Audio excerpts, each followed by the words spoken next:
কোরআন শিখাও ছেলে মেয়েকে ওহে মুসলমান। ভালো লাগে? শিখাবেন? কোরআন শিখাও ছেলে মেয়েকে ওহে মুসলমান। জান কবজের সময় তোমার হইবে রে আসান। জান কবজের সময় তোমার হইবে রে আসান। একটি ছেলে আলেম হলে পড়বে কোরআন মৃত্যুকালে। কথা বলেন ঠিক কিনা?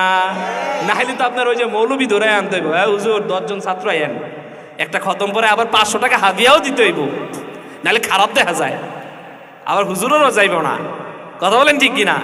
আর যদি আপনার সন্তান যদি কোরআন পড়তে পারে মৃত্যুকালে কানের সামনে বসে, এটা ফায়দা বেশি না? আমি আমার মায়ের সামনে বসছি, মাশাআল্লাহ মৃত্যু যন্ত্রণা ছিল। আমি যখন সূরা ইয়াসিনটা পড়লাম পরিপূর্ণ রাত 2:30টার দিকে, একবার জোরে শ্বাস নিল আল্লাহ বইলা, তারপরে জানটা কবজ হয়ে গেল।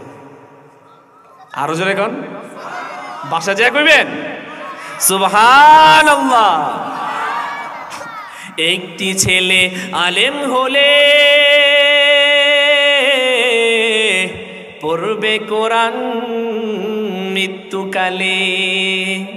ও তোর ভেগে যাবে মরদুদ শয়তান, তোর ভেগে যাবে মরদুদ শয়তান, থাকে বেরে ঈমান। জান কবজের সময় তোমার হইবে রে আসান। জান কবজের সময় তোমার হইবে রে আসান। আপনারা সবাই ইনশাআল্লাহ সন্তানদেরকে দ্বীনি শিক্ষায় শিক্ষিত করবেন। রাজি আছি ইনশাআল্লাহ?